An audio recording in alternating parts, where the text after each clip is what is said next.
വിശുദ്ധ ലൂക്കായുടെ സുവിശേഷം 24 അധ്യായം 44 മുതൽ 49 വരെയുള്ള തിരുവചനങ്ങൾ.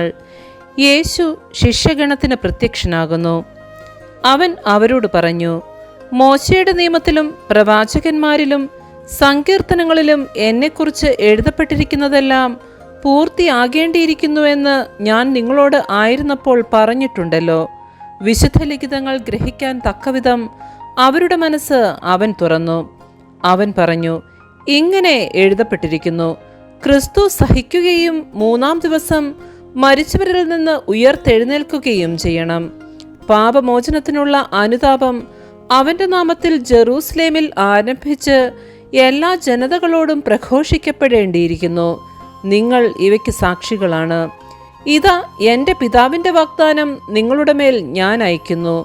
ഉന്നതത്തിൽ നിന്ന് ശക്തി ധരിക്കുന്നതുവരെ നഗരത്തിൽ തന്നെ വസിക്കുവിൻ.